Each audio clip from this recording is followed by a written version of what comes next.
ये है विविध भारती। उजाले उनकी यादों की।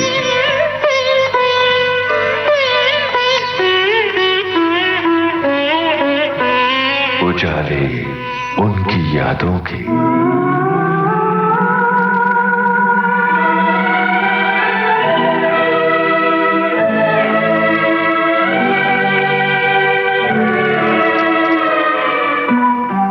श्रोताओं नमस्कार।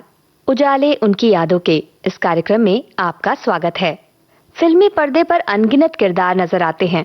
जैसे हम याद रखते हैं हीरो को, वैसे ही विलेन को भी नहीं भूल पाते हैं। एक ऐसे ही कलाकार सदाशिव अमरापुरकर, जिन्होंने पर्दे पर विलेन का किरदार निभाकर हमारे दिल में पैदा किया एक खौफ, और दूसरी ओर अपनी कॉमिक अंदाज से ठहाका लगाने पर किया मजबूर। पर फिल्मी पर्दे से दूर कैसा था उनका व्यक्तित्व? पर्दे पर विलेन बनते सदाशिव अमरापुरकर असल जिंदगी में थे कैसे? उनका ये व्यक्तित्व हमारे सामने लाई हैं उनकी बेटी रीमा अमरापुरकर। उजाले उनकी यादों के इस कार्यक्रम में इन दिनों हम सुन रहे हैं जाने माने अभिनेता सदाशिव अमरापुरकर की यादों के उजाले। बांट रही हैं हमारे साथ उनकी सुपुत्री रीमा अमरापुरकर। आपसे बातचीत की है यूनुस खान ने। पिछले सप्ताह हमने इस बातचीत की पहली कड़ी सुनी थी। आइए आज सुनते हैं दूसरा भाग। हम बात कर रहे थे राज से स्वराज तक, अमाला लाना का सीरियल, जो कि बहुत ही महत्वपूर्ण है भारत की आजादी की कहानी और इतिहास अगर आपको देखना हो तो बहुत महत्वपूर्ण सीरीज।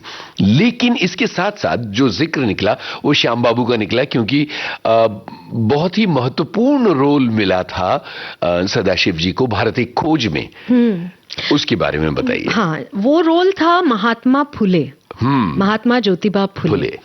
और वो एक बहुत ही इम्पोर्टेंट रोल था, जैसे मैंने कहा, क्योंकि महात्मा फुले ये पापा के जो ऐसे कुछ हमारे आइडियल्स होते हैं, बिल्कुल, जिनके बारे में हम पढ़ते हैं, समझते हैं और उनकी तरह बनना चाहते हैं। तो महात्मा फुले वैसे आइडियल्स में से एक थे।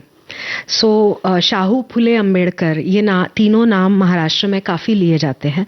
और ये एक विचारधारा है कि सब इंसान जो है, सब लोग इक्वल है, समान है। और इसकी पहल ज्योतिबा फुले ने की थी जब उन्होंने स्त्री शिक्षण के लिए काम किया, जब उन्होंने दलितों को काम देने के लिए काम शुरू किया। उनकी एक कंपनी थी, कंस्ट्रक्शन कंपनी, वो शुरू किया, जिसमें हर एक जाति धर्म के इंसान को काम दिया जाएगा, इस तरह से काम होता था। तो ये जो है वो पापा की जो जीवन के प्रति दृष्टि थी, उससे बहुत मिलता जुलता ये सब था। तो इसलिए उनके दृष्टिकोण से अगर देखा जाए तो ये एक role was a dream role for him, क्योंकि देखने में तो वो बहुत ज्यादा महात्मा फुले जैसे थे ऐसा मैं नहीं कहूंगी, पर जो आइडियल्स और जिस तरह से श्याम बाबू ने वो भारत एक खोज की स्क्रिप्ट जिस तरह से लिखी गई थी, और श्याम बाबू ने जो इम्पोर्टेंट पॉइंट्स थे कि जाति व्यवस्था किस तरह से इन्हें फेस करना पड़ा, सब कुछ वो जिस तरह से आया था, ये बहुत ही इम्पोर्टेंट था पापा के लिए। और उन्होंने बहुत एंजॉय किया, बिकॉज श्याम बाबू के साथ काम करना यही एक बहुत ही सुंदर एक्सपीरियंस, हर एक कलाकार जिसने श्याम बाबू के साथ काम किया है वो आपको बता अपने आप में एक एनसाइक्लोपीडिया। हाँ, वो आप तो किसी भी विषय का जिक्र करें करेक्ट, तो वो पेज खुल जाएगा। करेक्ट, वैसे जिसे आज हम क्लिक करते हैं ना, हाँ, वैसे तो he himself was a search engine, इस तरह से हम कह सकते हैं। yes. क्या होता है किसी भी कलाकार के लिए कि वो खुद की एक तैयारी करता है, राइट? तो महात्मा फुले के बारे में हम बचपन से स्कूल में पढ़ते आते हैं, स्पेशली महाराष्ट्र में तो बहुत ज्यादा पढ़ा जाता है। तो एक सोच होती है अपनी, एक विचार होता है, और फिर बड़े होते हो और स्कूल की किताबों के अलावा भी कुछ पढ़ते हो, तब हमें और ज्ञान मिलता है कि और ये इंसान कैसा था, इसकी रिलेशनशिप अपनी वाइफ के साथ कैसी थी, इसने जो स्त्री शिक्षण के लिए काम किया ये क्यों किया। पापा कहते थे कि मैं मेरी एक सोच लेकर गया था, कि महात्मा फुले ऐसे थे, उन्हें ऐसे दिखाना जरूरी है। पर जब श्याम बाबू ने उनका पर्सपेक्टिव एक्सप्लेन किया तो एक बहुत अलग तरीके से महात्मा फुले उन्हें समझ में आए।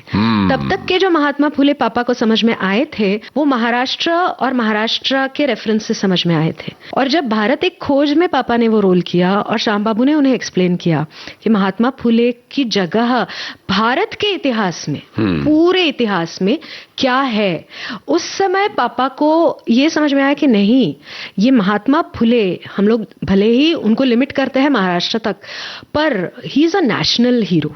एक व्यापक दृष्टिकोण है ऑफ कोर्स। और उन्होंने जो मूवमेंट शुरू की है अछूत परंपरा के खिलाफ या स्त्री शिक्षण के लिए, ये आगे जाकर गांधी जी ने, अंबेडकर साहब ने, इन सब ने वो आगे वो लेके गए हैं, पर उसका मुख्य स्रोत महात्मा फुले है।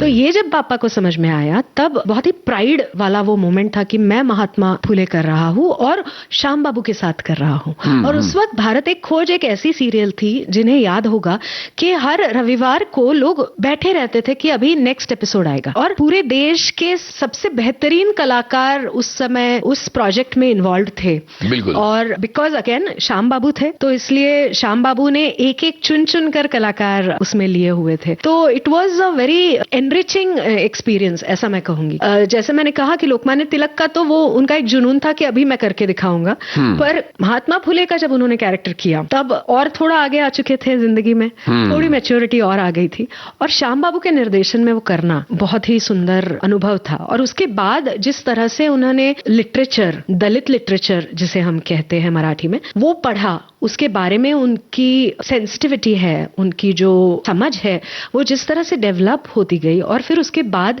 वो जब सामाजिक कामों में गए तब उन्हें उसका बहुत फायदा हुआ, उस रोल का और उस समझ का।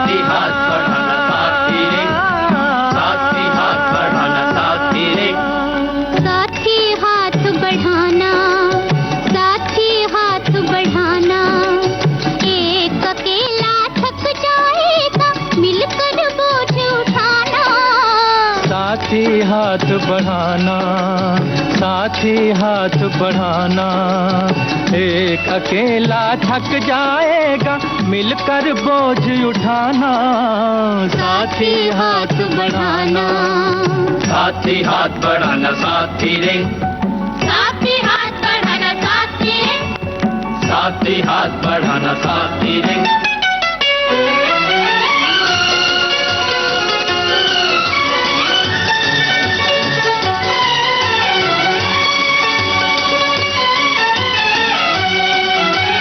हम मेहनत वालों ने जब भी मिलकर कदम बढ़ाया, सागर ने रास्ता छोड़ा पर्वत ने शीश झुकाया।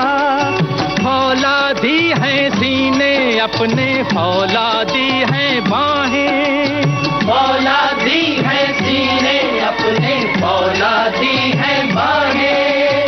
हम चाहें तो पैदा कर दे चट्टानों में राहें, हम चाहें तो पैदा कर दे चट्टानों में राहें। साथी हाथ बढ़ाना, साथी हाथ बढ़ाना, एक अकेला थक जाएगा मिलकर बोझ उठाना। साथी हाथ बढ़ाना, साथी हाथ बढ़ाना साथी रे, साथी हाथ बढ़ाना साथी रे, साथी हाथ बढ़ाना साथी रे।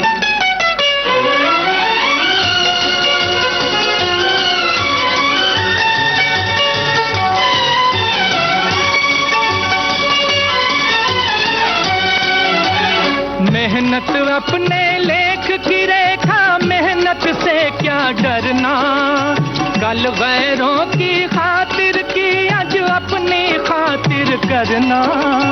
अपना सुख भी एक है साथी, अपना दुख भी एक। अपना सुख भी एक है साथी, अपना दुख भी एक। अपनी मंजिल सच की मंजिल, अपना रास्ता नेक।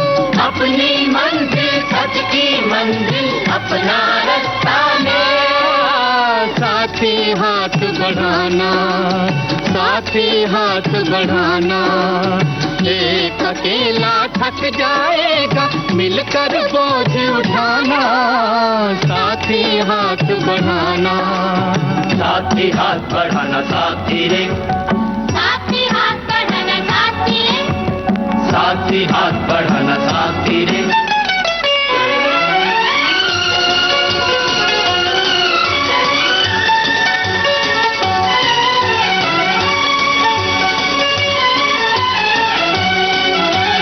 एक से एक मिले तो कतरा बन जाता है दरिया। एक से एक मिले तो जर्रा बन जाता है सहरा। एक से एक मिले तो राई बन सकती है पर्वत। एक से एक मिले तो राई बन सकती है पर्वत। एक से एक मिले तो इंसान बस में कर ले किस्मत। एक से एक मिले तो इंसान बस में कर ले। साथी हाथ बढ़ाना, साथी हाथ बढ़ाना, एक अकेला थक जाएगा मिलकर बोझ उठाना। साथी हाथ बढ़ाना, साथी हाथ बढ़ाना साथी रे, साथी हाथ बढ़ाना साथी रे। साथी हाथ बढ़ाना साथी रे, साथी हाथ बढ़ाना साथी रे, साथी हाथ बढ़ाना साथी रे, साथी हाथ बढ़ाना साथी रे। साथी हाथ बढ़ाना साथी रे, साथी हाथ बढ़ाना साथी रे, साथी हाथ बढ़ाना साथी रे, साथी हाथ बढ़ाना साथी रे। बहुत सारे ऐसे लोग हैं बाद की पीढ़ी के जिन्होंने अपने बड़ों से भारत एक खोज की कहानी सुनी है कि ऐसा सीरियल होता था और लोग रुक जाते थे और रविवार का इंतजार किया जाता था। तो बाद की पीढ़ी के लोग इसे ढूंढ कर देखते रहे हैं। बल्कि इस इंटरव्यू के लिए जब मैं वो एपिसोड देख रहा था तो मैंने देखा कि सदाशिव जी की आंखों में एक इंटेंसिटी नजर आती है जब वो अपने संवाद बोल रहे हैं अलग अलग दृश्यों में। जहां उनको खेलने का मौका मिलता है तो खेल जाते हैं, उस रोल को वो एंजॉय करते हुए नजर आते हैं। क्या कभी कोई ऐसा जिक्र है जहां किसी ने उनसे कहा हो कि तुम्हारी आंखें बहुत बोलती हैं और तुम्हारे अभिनय की बड़ी जंग आंखों से जीतती हैं? एक्चुअली ये इसके लिए हमें फिर से अर्ध सत्य की तरफ जाना पड़ेगा। बिकॉज मुझे याद है कि जब रामा शेट्टी के रोल के लिए गोविंद जी ने उन्हें कास्ट किया था तब पापा ने पूछा था कि मुझे इस रोल के लिए क्यों कास्ट किया है। तब गोविंद जी ने उन्हें कहा था कि तुम्हारी आंखें बहुत अपॉर्चुनिस्टिक है। हाँ, ये बहुत इंपॉर्टेंट सेंटेंस है जिसका जिक्र है। तो तुम्हारी आंखें बहुत अपॉर्चुनिस्टिक है और इसलिए वो कैरेक्टर के लिए तुम एकदम परफेक्ट हो। और आप अगर अर्धसत्य देखेंगे आज भी तो आप देखोगे, आई थिंक वेव्स पर ही है, वेव्स प्लेटफॉर्म पर, तब आप देखोगे कि जिस तरह से आंखों का अभिनय किया है पापा ने, उसके बाद जब भी उन्होंने कमर्शियल फिल्में की उसमें वो इंटेंसिटी नहीं आई है। पर वही इंटेंसिटी आपको राज से स्वराज तक में दिखेगी। बिल्कुल वही इंटेंसिटी आपको डिस्कवरी ऑफ इंडिया में दिखेगी। वही इंटेंसिटी आपको वास्तु पुरुष में दिखेगी। ऐसे कुछ चुनिंदा रोल्स हैं जिनमें वो इंटेंसिटी समझ में आती है और मेरे ख्याल से ऐसे बहुत कम निर्देशक है जो वो एक्सप्लॉइट कर पाए हैं, जो आंखों की उनकी इंटेंसिटी थी। वो अर्धसत्य जब कामयाब हुई और अर्धसत्य में जब हम सदाशिव जी को देखते हैं तो जब उनके दृश्य आते तो एक सिहरन देखने वाले को दौड़ जाती है। मतलब एक ठंडा सा भय महसूस होता है। जबकि कितने कम दृश्य हैं और वो पूरे 3.5 दृश्यों में जो उन्होंने कमाल किया। उसके बाद उनके पास बहुत ज्यादा ऑफर्स आने लगे और उसके बाद की जो कहानी है कि कैसे उनसे कहा गया सेक्रेटरी रख लो, वो बताइए। तो इसके लिए मुझे आपको बताना पड़ेगा कि जब अर्धसत्य रिलीज हुई तब क्या हुआ था। हाँ बिल्कुल, यहाँ से ही आगे चलेंगे। हाँ, तो जब अर्धसत्य रिलीज हुई तब मेरे चाचा जी ने केमिस्ट की दुकान खोली थी अहमदनगर में। बिकॉज मेरे चाचा जी बहुत मेरे दादाजी की तरह ही बिजनेस माइंडेड और इस तरह से थे। कलाकार, मेरे पापा एक हमारी फैमिली में निकल गए कलाकार इस तरह से था। और पापा उनको मदद कर रहे थे क्योंकि नया नया दुकान शुरू हुआ था। प्रीमियर था बम्बई में अर्धसत्य का। तो पापा ने दादाजी से पूछा, बिकॉज उस वक्त तो ऐसे होता था ना कि पिताजी की परमिशन के बिना आप कहीं नहीं जा सकते। तो उन्होंने पूछा कि मैं जाऊं, वहां पर प्रीमियर है। तो क्योंकि उससे पहले 22 जून 1897 आई हुई थी और वो फिल्म कुछ खास चली नहीं थी। तो दादाजी ने पूछा, अच्छा कितना रोल है तुम्हारा? कहा कुछ है, 3 साढ़े 3 सीन है। 3 साढ़े 3 सीन के लिए तुम अहमदनगर से उठ के बॉम्बे जाओगे? नहीं नहीं नहीं नहीं नहीं, बिल्कुल नहीं, बिल्कुल नहीं जाना। यहाँ पे काम करो, यहाँ पे लोग नहीं है, मदद करो। ऐसा माहौल था उस वक्त घर पर। तो पापा ने हाँ कहा। उस वक्त हमारे यहाँ पर फोन भी नहीं था और हमारे ही हवेली में बाहर की तरफ जो दुकानें थी वो रेंट पे दी हुई थी। तो हमारे बाजू में एक जो दुकान था, मेडिकल शॉप के बाजू में, वो एक स्पोर्ट्स का दुकान था। वहां पर एक फोन था। तो पूरा जो हमारा एरिया था वो उसी फोन उसके लिए आते थे। फिल्म रिलीज हुई और प्रीमियर पे रामा शेट्टी तो था नहीं और सबको समझ में ही नहीं आ रहा था कि ये है कौन, ये बंदा है कौन, ये रहता कहाँ है, क्या करता है। बिकॉज उनका ऐसे नेटवर्क भी नहीं था हिंदी थिएटर में जैसे पहले हुआ करता था लोगों का। तो फिर तेंदुलकर साहब से लोगों ने फोन नंबर लेकर, अहमदनगर में ट्रंक कॉल होते थे उस वक्त, तो वो नंबर लगाकर रुकना पड़ता था, जब कॉल लगेगा तब वो लगेगा, इस तरह से। और उस दिन जो वो फोन बजना शुरू हुआ वो दिन भर वो फोन बंद ही नहीं हुआ। अल्टीमेटली शाम को वो शिंदे के जो मालिक थे उन्होंने वो उठाया फोन और बाजू में रख दिया, निकाल के रख दिया, अनहोक कर दिया कि बस अभी नहीं बजना चाहिए फोन। और जब इस तरह से देखा तब दादाजी ने कहा, ऐसा लगता है कि कुछ अच्छा हुआ है, तो अब तुम जाओ बंबई और देखो क्या हुआ है। अरे उसके बाद फिर हम बंबई आए, बिकॉज उस समय दिवाली के दिन चल रहे थे। तो वो छुट्टियों का मौसम और वो सब करके 83 की बात है ये, हम लोग बंबई आए। और जैसे ही हम तो उस वक्त लाल डिब्बे से ट्रैवल करते थे, स्टेट बस से हम लोग उतरे, बॉम्बे सेंट्रल स्टेशन था वहां पर उतरे, क्योंकि उस वक्त अहमदनगर में फिल्म भी इमीडिएटली रिलीज नहीं होती थी, देर से आती थी, 1-1.5 साल के बाद वहां फिल्म आती थी। तो हमें तो पता ही नहीं था बॉम्बे में क्या हुआ है।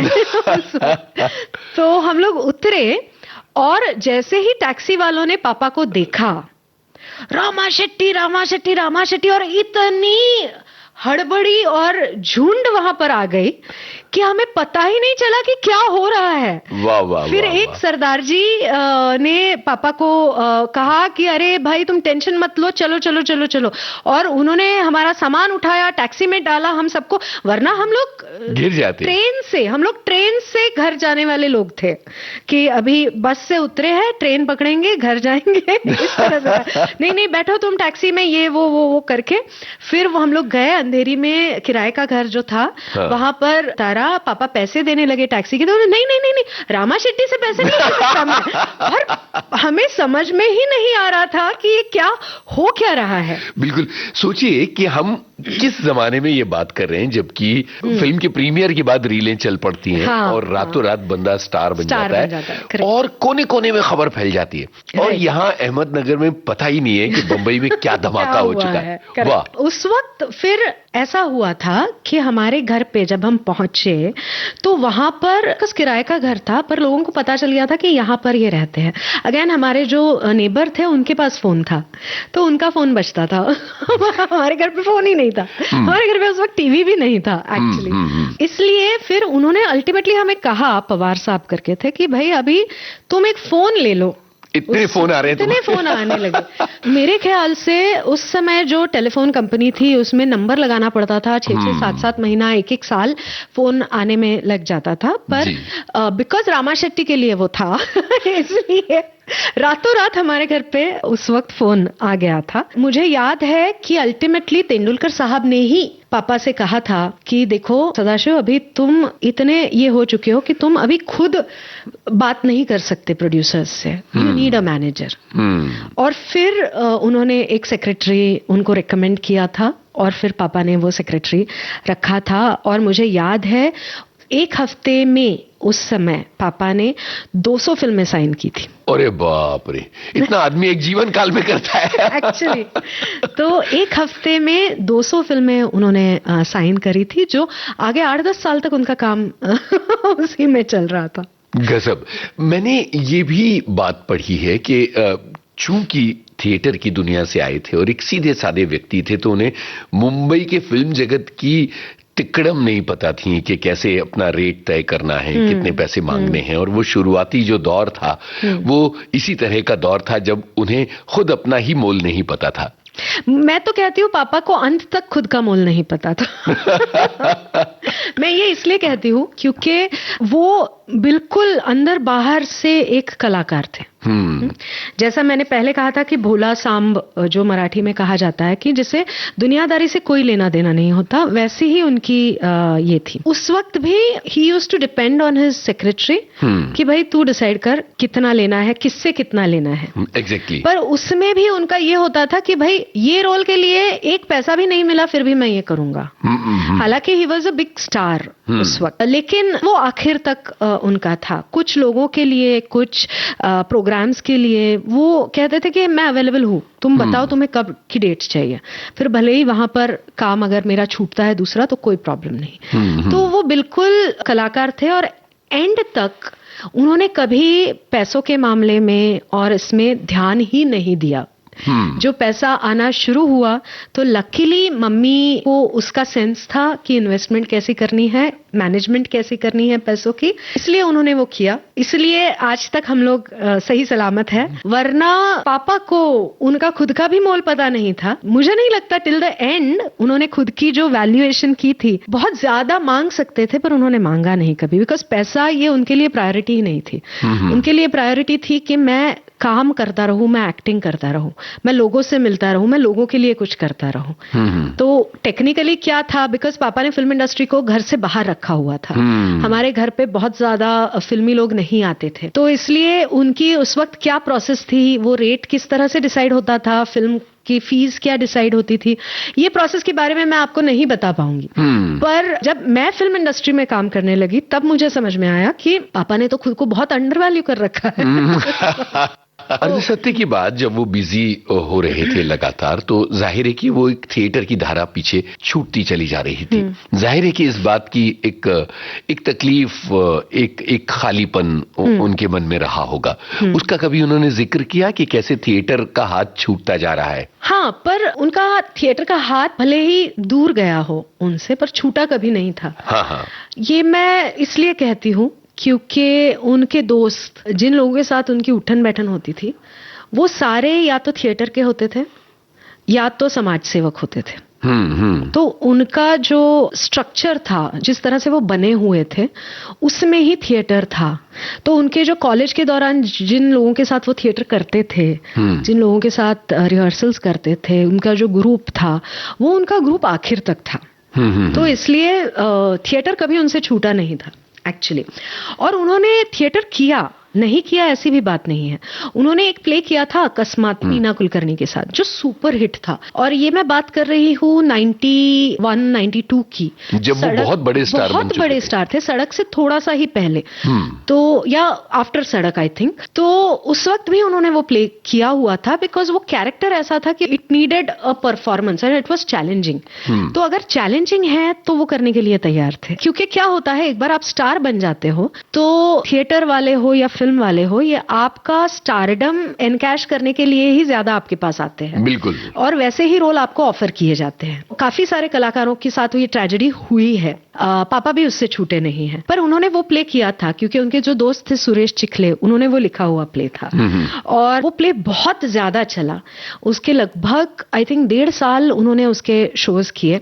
पर उस वक्त थिएटर का परफॉर्मेंस या फिल्म के शूटिंग्स इतने इराटिक हुआ करते थे कि एक डेट देना और वो स्टिक करना, जैसे अभी होता है कि जो मराठी कलाकार थिएटर करते हैं वो वीकेंड्स रख देते हैं कि वीकेंड्स पे मेरे शोज होंगे और मंडे टू फ्राइडे मैं काम करूंगा, राइट। सो वैसे उस समय एक्टर्स के पास ये सहूलियत नहीं तब थी। उतनी सिस्टमैटिक इंडस्ट्री नहीं बिल्कुल ही नहीं थी, बिल्कुल नहीं थी। तो इसलिए उनका वो छूटा। पर बाद में जब उन्होंने धीरे धीरे काम कम करते गए वो, तब उन्होंने एक प्ले किया था जैसा तैसा Vithoba, which was a 1-man show. Okay, solo था और पूरा 2 घंटे पापा अकेले स्टेज पर। क्या बात है, क्या बात ये है। 2003-4 की बात कह खुद ही डायरेक्ट किया था या किसी और को नहीं, दिया? चंद्रकांत कुलकर्णी करके हमारे मराठी के बहुत बड़े दिग्दर्शक हैं, उन्होंने डायरेक्ट किया हुआ था ये प्ले। वाह। और लिखा था आनंद विनायक जातेगावकर करके, बहुत बड़े फिलोसॉफिकल राइटर होकर गए हैं, उन्होंने लिखा हुआ था ये प्ले। सो तुकाराम महाराज जो संत है, उनके अभंगों के ऊपर बेस्ड ये प्ले है। ये इसका ऑडियो ट्रैक है, बिकॉज ये सुनने वाला ही प्ले है। बिल्कुल, ये भी एक माइलस्टोन है कि वो करते चले गए जहां तक उनका बस था। हाँ, अगर कुछ नया करने के लिए मिल रहा है तो उन्हें वो करना होता था। तो इसलिए आई थिंक जैसा तैसा Vithoba was a brilliant attempt that he did. उसके बाद वो थिएटर फिर से शुरू करना चाहते थे। हालांकि जब उनकी तबीयत बिगड़ गई उस वक्त भी वो एक प्ले निर्देशित और एक्ट करने की प्रोसेस में थे। और तब वो उनका रिहर्सल्स और ये शुरू हो ही रहे थे, पर उनकी तबीयत उनकी साथ नहीं दी, इसलिए वो नहीं हो पाया। जी, जिस समय वो व्यस्त होते चले जा रहे थे उस समय जाहिर है कि उनका एक रूटीन होता होगा और घर पर थोड़ा कम समय देते होंगे, तो बच्चों ने कितना मिस किया उनको? बहुत मैं तो खैर बहुत ही छोटी थी जी, लेकिन मेरी बहनों ने काफी मिस किया। वो बड़ी थी और हाँ, वो बड़ी थी, समझदार थी। क्योंकि मैं छोटी थी इसलिए मुझे ऐसे कुछ अलग लगता नहीं था, बिकॉज पापा बिजी ही थे। तो आप कहते हो कि रूटीन है, तो ये फिल्म एक्टर्स का ना रूटीन ही नहीं होता है। बिल्कुल, हाँ, क्योंकि जो शिफ्ट लगती है, शूटिंग की जो शिफ्ट होती है, उस हिसाब से उन्हें जाना पड़ता है। और जैसा मैंने कहा कि अभी कलाकारों के पास ये सहूलियत है कि एक टाइम पे वो एक ही फिल्म करेंगे एक समय पे, वैसे उस वक्त नहीं था कि 2-3 दिन, एक हफ्ता किसी एक फिल्म का शूटिंग कर लिया, फिर बाद में दूसरी किसी फिल्म का शूटिंग कर लिया। तो जैसे शूटिंग लगते थे, जैसे डेट्स दी जाती थी वैसे देते थे। क्योंकि पापा हो लिए, गोविंदा हो लिए, ये जो सब सारे कलाकार थे, इनकी डेट्स 3-3, 4-4 साल तक बुक्ड रहती थी। बिल्कुल। तो इसलिए उनका कोई रूटीन नहीं था एक्चुअली। लेकिन एक ही रूटीन था कि पापा होंगे तो पापा है, घर पर है, हमसे बात करेंगे, हम सब बैठ के साथ में खाना खाएंगे, उनके दोस्त आएंगे, उनके साथ टाइम पास होगा। ये रूटीन एक डेफिनेटली होता था। और जब वो अनिल शर्मा जी की फिल्में कर रहे थे तब तो राजस्थान और कश्मीर में महीना महीना शेड्यूल लगते थे। तो जब पापा आने वाले हो तो हम बच्चों को कैसे पता चलता था, बिकॉज उनकी जो फेवरेट मिठाइयाँ होती थी ना, वो मम्मी बनाती थी। अच्छा, तो उससे अंदाजा था शायद पापा आजकल में आने वाले हैं। वाह वाह वाह वाह, क्या बात है। तो it was a very interesting thing. और हमारा रूटीन लगभग मम्मी के साथ ही रहता था। मम्मी ही डिसाइड करती थी हम कैसे पढ़ेंगे, हम कहाँ ट्यूशन के लिए जाएंगे, हम क्या कपड़े पहनेंगे, हम क्या करेंगे, बिकॉज वो ही पूरा वक्त होती थी हमारे साथ। पापा तो बाहर गाँव होते थे और इतने बिजी होते थे कि he was never a part of our decision making. हमने जो निर्णय लिए उसमें वो कभी नहीं थे। पर मैं इस बारे में बहुत लकी समझती हूँ खुद को कि जैसे मैं कॉलेज गई 2001 के आसपास, तब पापा ने काम बहुत कम कर दिया था, बिकॉज उन्हें he had become board of doing the same things. कि एक विलन है या एक कॉमेडियन है, वही काम करके उन्हें ऐसा हो गया था यार अभी नहीं करना है बस। और जैसा मैंने कहा कि पैसा और बिजनेस और इन्वेस्टमेंट, इसमें उनका कभी ध्यान नहीं था। तो उन्होंने एक दिन ये डिसीजन ले लिया और मम्मी को बोल दिया कि देख, जितना मैंने कमाया है उसमें तुम और मैं मरने तक तो खा पी के सुखी रह सकते हैं, अभी और कमाने की जरूरत है क्या? क्योंकि मेरी माँ ऐसी है कि उन्होंने उनको पूजा ही था प्रैक्टिकली, तो उन्होंने कहा अगर आपको नहीं करना है तो आप मत कीजिए, आपको जो दिल में आता है वो कीजिए। और उस तरह से उन्होंने काम छोड़ दिया था, प्रैक्टिकली छोड़ दिया था कि अब अगर मुझे इस तरह के रोल्स आते हैं तो मैं नहीं करूंगा। और उन्होंने फिर उनकी किताबें पढ़ना, फिर अहमदनगर जाना, पूना जाना, दोस्तों के साथ मिलना बैठना। उस समय सैटेलाइट टेलीविजन आ गया था तो इंटरनेशनल फिल्में घर पर बैठकर देख सकते थे, तो फिल्में देखना। नेशनल फिल्म आर्काइव में जाकर वो एक एक हफ्ते के लिए उनका एक छोटा स्क्रीनिंग रूम है पूना में, वो बुक करके रखते थे कि मुझे अच्छा। ये फिल्में देखनी है। वाह, वाह। और वो फिल्में वो देखते थे वहां बैठकर। ये ड्राइंग और फोटोग्राफी का क्या मामला था? जैसा मैंने कहा कि पापा एक निर्देशक भी थे, तो उनकी नजर हमेशा कुछ अलग अगर दिखता है तो उसके ऊपर टिकी रहती थी। ओके। और हमेशा ढूंढती थी कि कोई नया कुछ अगर दिखाई दे तो लकीली और उनके काम की वजह से उन्हें पूरा भारत वो घूमे, हालांकि आधे से ज्यादा दुनिया वो घूमे। उस वक्त तो बड़े बड़े कैमरास होते थे, लेंस और फिल्म्स होती थी उसमें, रोल वाले कैमरास होते थे, वो लेकर वो चलते थे साथ वाह में। वाह। जहां भर भी वो जाते थे, राजस्थान हो, वेस्ट बंगाल हो, साउथ इंडिया हो, कोडाई कनाल, जहां पर भी वो शूटिंग के लिए जाते थे वहां पर उनके साथ उनका कैमरा होता था। तो अगर अहमदनगर में जो हमारा घर है जो पापा ने बनाया हुआ है, उसमें अगर आप कभी जाओगे, किसी को अगर चांस मिलता है वहां जाने का और देखने का, उस घर का पूरा हमारा इंटीरियर सिर्फ फोटोग्राफ्स है। वाह। जो पापा ने पूरे इंडिया में जाकर खींची हुई तस्वीरें हैं। क्या बात उसमें है। फैमिली फोटोग्राफ्स भी है ऑफ कोर्स। तो वो जो टेक्निक है फोटो की, उन्हें मैनुअल कैमरा अच्छा लगता था। ये डिजिटल कैमरा उन्हें बिल्कुल, उन्हें लगा ये क्या बचकाना है ना। तो वो लेंस एडजस्ट करो, फोकस करो, इत्मीनान से शूट करो, इस तरह से उनकी वो स्टाइल थी। तो उन्हें फोटोग्राफी का बहुत शौक था। और उनके जो दोस्त थे, सबसे करीबी दोस्त हम जिन्हें कह सकते हैं, डॉक्टर अनिल अवचट है, फिर डॉक्टर नरेंद्र दाभोलकर है जो अंधश्रद्धा निर्मूलन समिति जिन्होंने शुरू की थी। तो इन सब लोगों को भी ये सब शौक थे। तो इसलिए इनके साथ तो किताबें, फोटोग्राफी और पेंटिंग, ये 3 चीजें थी जो इनको बहुत ज्यादा पसंद थी, ये सब लोगों को। और पापा को विशेषता, क्योंकि उनके काम की वजह से वो जाते थे। और इसमें एक बात बताने वाली ये है कि ये जब भी जाते थे ना, जैसे उन्होंने मिथुंदा के साथ काफी सारे फिल्में की थी, तो उस वक्त ऊटी में शूटिंग होता था, 90s की बात कर रही हूँ मैं। तो जब भी वो जाते थे तो उनके साथ उनके ये जो दोस्त थे, नरेंद्र दाभोलकर हो गए, डॉक्टर अनिल अवचट हो गए, या राइटर्स थे, वो लोग साथ में होते थे। वाह वाह। कि वहां पर शांति से मैं शूटिंग करूंगा, तुम बैठ के रूम में अपना लिखने का काम करना। तो ये सब लेखक थे, लेखक, वैचारिक इसमें शामिल होने वाले, इस तरह के सारे लोग थे। तो हमेशा उनके साथ उनके दोस्त रहते थे। फैमिली मेंबर्स को वो कभी लेकर नहीं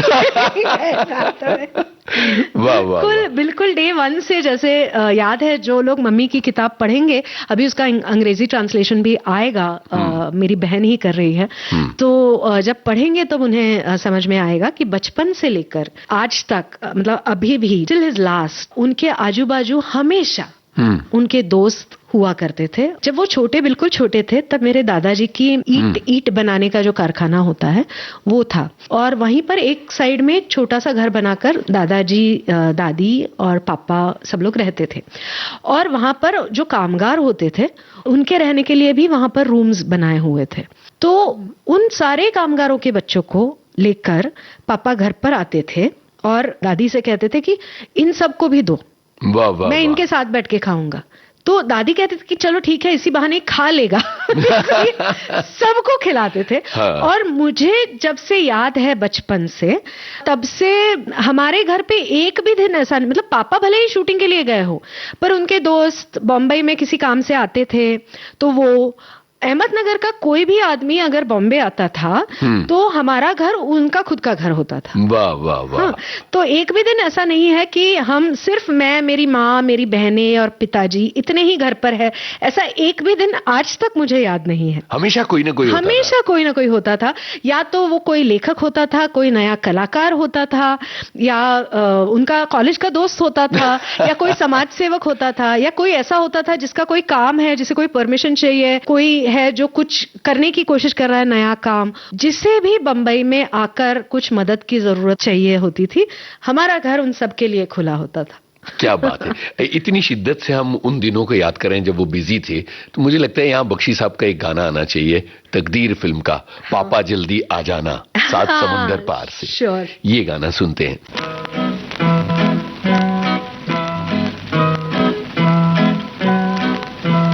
सात समुंदर पार से, गुड़ियों के बाजार से, सात समुंदर पार से, गुड़ियों के बाजार से, अच्छी थी गुड़िया लाला, गुड़िया चाहे ना लाला, पप्पा जल्दी आ जाना, पप्पा जल्दी आ जाना, सात समुंदर पार से, गुड़ियों के बाजार से, अच्छी सी गुड़िया लाना, गुड़िया चाहे ना लाना, पप्पा जल्दी आ जाना, पप्पा जल्दी आ जाना।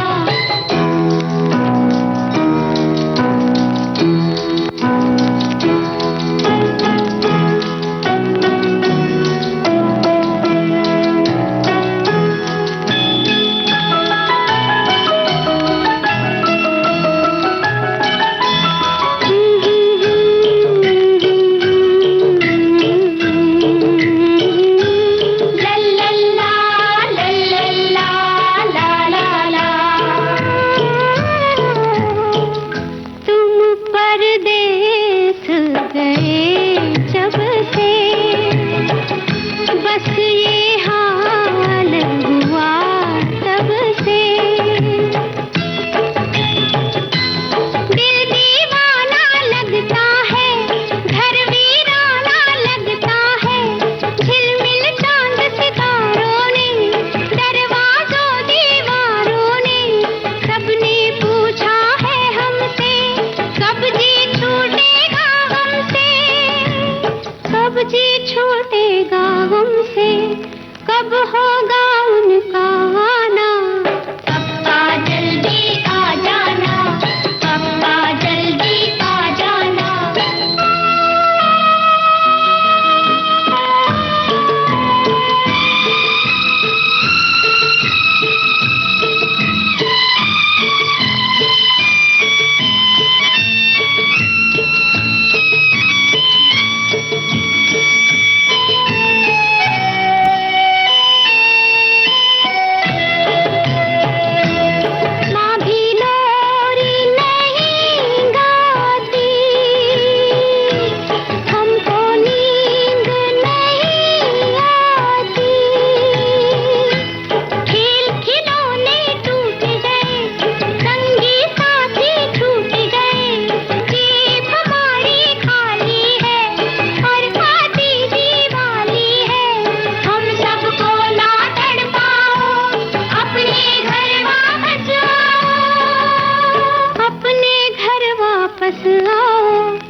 बहुत सारी बातों के सिरे यहाँ पर खुले रीमा जी, लेकिन जो जिक्र बहुत ज्यादा महत्वपूर्ण तरीके से आया वो नरेंद्र दाभोलकर जी का है, अंधविश्वास निर्मूलन समिति का। उनके साथ उनके बहुत गहरे रिश्ते रहे, उसका जिक्र कीजिए कि किस तरह से वो इस समिति के साथ भी काम करते रहे। करेक्ट। नरेंद्र काका जो थे वो अंधश्रद्धा निर्मूलन समिति जो भारत में जो अंधश्रद्धा के खिलाफ बहुत बड़ी मूवमेंट हुई उसके प्रेरक तो थे ही, पर वो एक बहुत अच्छे इंसान, बहुत उम्दा इंसान थे। उनकी जो पहचान थी वो पहले डॉक्टर अनिल अवचट, डॉक्टर श्रीराम लागू, निळू फुले, इनके जरिए पापा की और उनकी पहचान बनी और आगे जाके फिर वो दोस्ती और आगे बढ़ी। तस्वीरों में भी ये लोग साथ नजर आते हैं। हाँ, बहुत सारी तस्वीरें, काफी सारी तस्वीरें, डॉक्टर लागू हैं, नीलू फुले हैं, ये सब साथ में दिख रहे हैं। हाँ, एकदम, क्योंकि इन्होंने एक मूवमेंट करी थी जिसका नाम था सामाजिक कृतज्ञता निधि। सामाजिक कृतज्ञता निधि ये एक मूवमेंट थी जिसमें इन्होंने फंड रेजिंग की थी।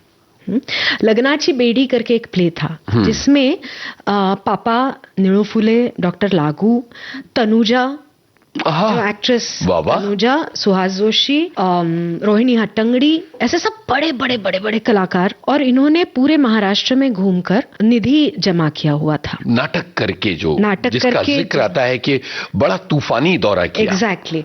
और ये मैं 84-85 की बात कर रही हूँ, और उस समय उन्होंने लगभग 60 लाख रुपए 84-85 में जमा किए हुए थे, जिसका हेतु ये था कि ये पैसे हम फिक्स करेंगे और इसका जो इंटरेस्ट इनकम आएगा उसमें से हर साल हम जो समाज के लिए काम करते हैं, जिनके घर चलने का और कोई जरिया नहीं है, उन्हें हम ये पैसे हर महीना देंगे 2 साल तक। क्या बात। एक तो ये कि ये रकम जो 80 के दशक में थी वो आज की तुलना में मुझे लगता है शायद 10 गुना और ज्यादा ही। तो इस तरह से वो कंसेप्ट थी। ये कंसेप्ट निकली थी नरेंद्र काका के दिमाग से, और डॉक्टर लागू और निळू फुले ये बहुत करीब से काम कर रहे थे ऑलरेडी डॉक्टर दाभोलकर के साथ। और उन्होंने क्योंकि पापा के साथ उन्होंने काम किया हुआ था कन्यादान में, जैसे मैंने कहा, डॉक्टर लागू से बहुत ही करीबी रिश्ता पापा का हो चुका था तब। आगे चलकर उसकी अलग से बात करते हैं। हाँ, डेफिनेटली। हालांकि बहुत ही करीबी रिश्ता तब तक हो चुका था, इसलिए फिर डॉक्टर लागू ने कहा कि सदाशिव हम लोग ऐसा कुछ कर रहे हैं, आर यू इंटरेस्टेड? तो पापा ने कहा जरूर, क्यों नहीं। और इस तरह से पापा उसमें शामिल हुए, और ये सब लोग महाराष्ट्र के जितने भी थिएटर्स हैं, जितने भी छोटे बड़े गांव हैं, वहां जाकर आप इमेजिन कीजिए उस वक्त के नेशनल स्टार्स डॉक्टर लागू, निळू फुले, पापा, तनुजा, कमर्शियल सिनेमा की कमर्शियल, बड़ी एक्ट्रेस। हाँ, ये सब लोग वहां पर प्ले तो करते थे, परफॉर्मेंस तो लोग देखने आते ही थे इनका, और उसके बाद ये सब लोग जहां ऑडियंस एग्जिट होती है वहां पर झोला लेके खड़े रहते थे। वाह। झोला लेके खड़े रहते थे और लोग पैसे देते थे। सो जो शो के टिकटों में से पैसे आते थे वो तो आते ही थे, और लोग जिन्हें लगता है कि हमें और मदद करनी चाहिए, वो उस झोली में 5 रुपया हो, 1 रुपया हो, 100 रुपया हो, जिसे जो अच्छा लगे वो उस झोली में डालता था, और ये सब पैसे मिलकर सामाजिक कृतज्ञता निधि के लिए जाते थे। ये कितना बड़ा मुहिम, मतलब बहुत ही ये अद्भुत काम रहा उस जमाने के हिसाब से। और पापा ने मुझे कई बार बता भी चुके हैं, जिसका मेरे ऊपर भी काफी परिणाम रहा है, कि मेरी कला जो है वो सिर्फ मेरी नहीं है, मैं इस समाज का एक घटक हूँ, इसलिए इस समाज के प्रति मेरी कुछ जिम्मेदारियां हैं, और इसलिए मैं ये हमेशा पहली जिम्मेदारी ये समझूंगा कि मेरा देश और मेरा समाज, इसके लिए मुझे जो करना है वो मुझे करना है। और फिर मेरा कुटुंब आता है, फिर मेरी फैमिली आती है, फिर मैं आता हूँ। इस तरह से वो जिए भी इसी तरह से, और उन्होंने उनकी करियर भी इसी तरह से की। इसलिए जब वो टॉप पर भी थे तब उनके साथ कभी कोई फिल्मी लोग नहीं होते थे, उनके साथ ये सब समाज सेवक हुआ करते थे। हालांकि ये हमारी फैमिली की परंपरा रही है। मेरे दादाजी भी अहमदनगर के सामाजिक सर्कल्स में बहुत कार्यरत रहे थे टिल द एंड। और उस वक्त भी कॉलेज में भी जब पापा थे तो कोई बाढ़ आई है तो बाढ़ ग्रस्तों के लिए कोई शो कर लिया, उनको फंड रेजिंग करके दे दिया। तो ऐसा फंड रेजिंग पापा करते रहे हैं। तो मुझे याद है 97 की बात है, तब हमारे Ahmednagar is a historical city, और वहां पर एक म्यूजियम था जो एक सुरेश जोशी करके एक थे जो बहुत भाग दौड़ करके वहां पर वो म्यूजियम उन्होंने तैयार किया था, जमा किया था, पर फंड्स नहीं थे। इसलिए वो म्यूजियम जो था वो अभी बंद शायद करना पड़े, इस कगार पर आ चुका था। और गिरीश कुलकर्णी जो है अहमदनगर के स्नेहालय के, उन्होंने इसके ऊपर एक बहुत बड़ा आर्टिकल लिखा हुआ था जो महाराष्ट्र टाइम्स में आया था। बॉम्बे में पापा ने पढ़ा और उन्हें याद आया कि ये सुरेश जोशी जब वो छोटे थे तो अगर कुछ मिला, उस वक्त मोड़ी लिपि में सारे खत लिखे जाते थे, उसमें मिला तो आकर दादाजी के साथ बैठते थे, डिस्कस करते थे, बातें करते थे। तो पापा से रहा नहीं गया, वो उन्होंने गाड़ी निकाली, वो अहमदनगर पहुंच गया। गजब। क्योंकि सुरेश जी के पास ये नहीं था, फोन नहीं था, तो बात कैसे हो। तो वो अहमदनगर पहुंच गए, वो गए वहां पर उनके घर पर, उनसे मिले और कहा क्या कर सकते हैं हम। तो उन्होंने कहा कुछ फंड्स तो चाहिए जो हमें रेज करने ही पड़ेंगे। तो पापा ने कहा ठीक है। उस वक्त स्टार नाइट का ट्रेंड काफी चल रहा था।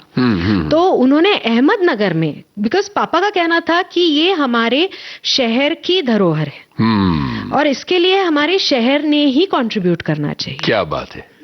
तो इसलिए उन्होंने उस वक्त गोविंदा असरानी जी, जॉनी लीवर, ये सारे जो बड़े बड़े कलाकार थे उनको लेकर एक स्टार नाइट अरेंज की अहमदनगर में, जहां पर रिलीज की डेट पे फिल्में भी रिलीज नहीं होती थी उस समय तक, लेट रिलीज होती थी।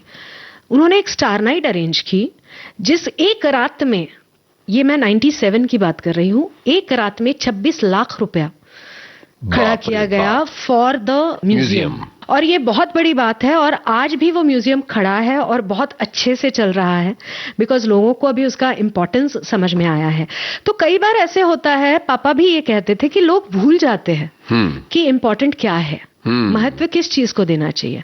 तो हम अपनी जिंदगी तो जीते हैं, लेकिन जो ये अपना हमारा इतिहास है जिसमें से हम आगे आए हैं, हमारे जो पूर्वज है जिनके कंधों पर हम खड़े हैं आज, उनका रिस्पेक्ट रखना, उनकी यादें ताजी रखना, ये भी हमारी उतनी ही जिम्मेदारी है।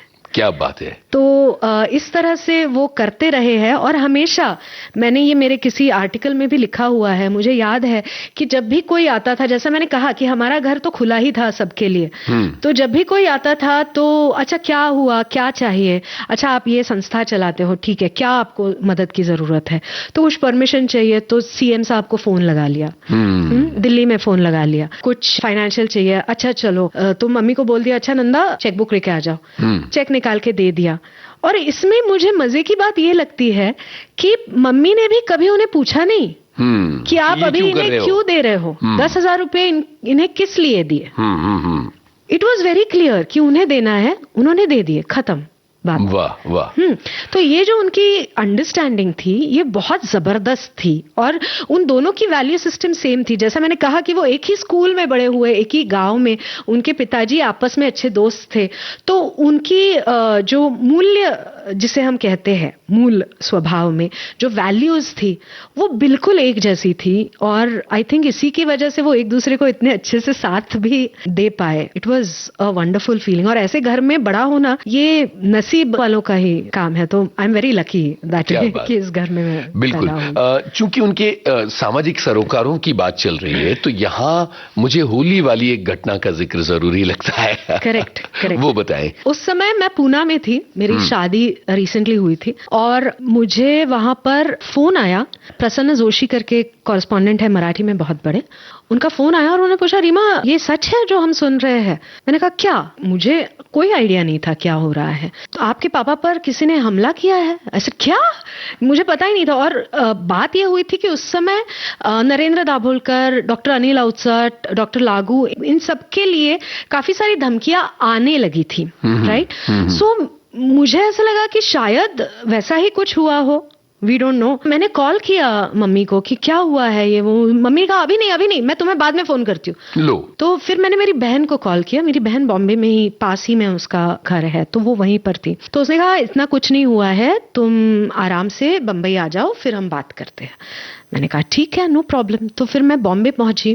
तब पता चला कि हमारी जो सोसाइटी है, उस समय 2012-13 की ये बात है, बहुत बुरी तरह से सूखा पड़ा हुआ था महाराष्ट्र में।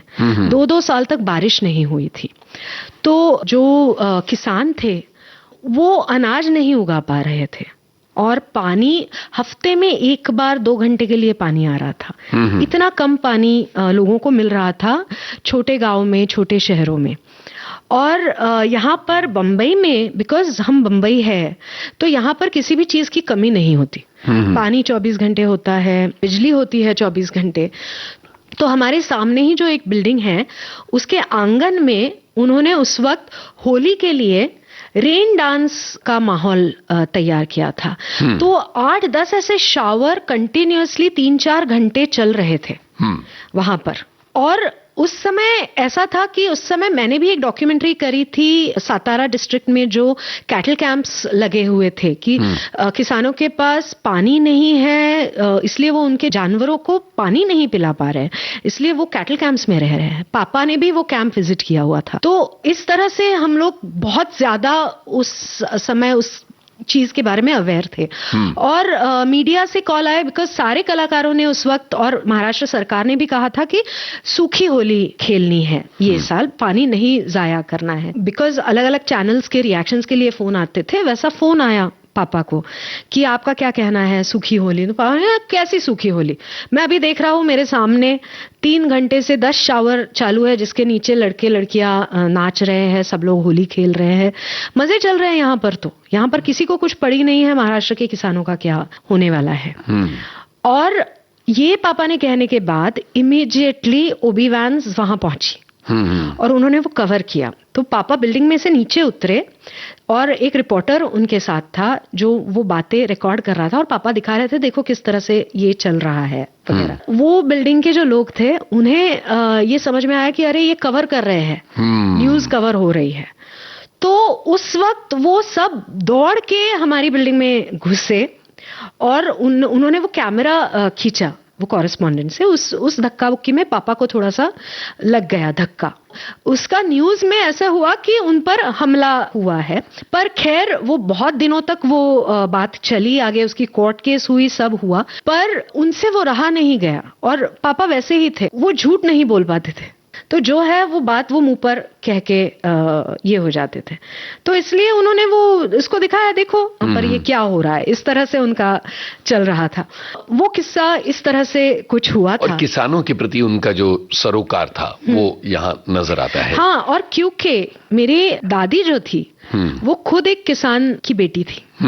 पापा के जो मामा वगैरह थे, मामा नाना, वो सब बहुत ही गरीब किसान थे। इसलिए जब भी छुट्टी होती थी तो ये छोटे गांव में जाते थे, क्योंकि उस समय तो ऐसा था ना, नानी के घर जाना है, तो तब ये खेतों में घूमते थे, तब ये रहते थे। तो किसान की जिंदगी क्या होती है वो उनको पता था, बहुत करीब से देखी हुई थी। बिल्कुल। तो इसलिए उनकी वो जो तड़प थी कि हमारे किसान किस तरह से सफर कर रहे हैं, किस तरह से उनकी जिंदगी पानी की कमी की वजह से खराब हो रही है, ये बहुत स्ट्रांगली उन्हें लगता था। बिल्कुल। यहाँ एक गाना सुनते हैं, Sure. 2 आंखें 12 हाथ का, हाँ। ए मालिक तेरे बंदे हम। Of course.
उजाले उनकी यादों के इस कार्यक्रम में आप सुन रहे थे जाने माने अभिनेता सदाशिव अमरापुरकर की सुपुत्री रीमा अमरापुरकर से यूनुस खान की बातचीत की दूसरी कड़ी। ये बातचीत जारी रहेगी अगले सप्ताह भी। इस कार्यक्रम में संपादन नेहा शर्मा का। विविध भारती की ओर से कार्यक्रम की प्रस्तुतकर्ता तेजश्री कांबले। अब दीजिए इजाजत। नमस्कार। उजाले उनकी यादों के।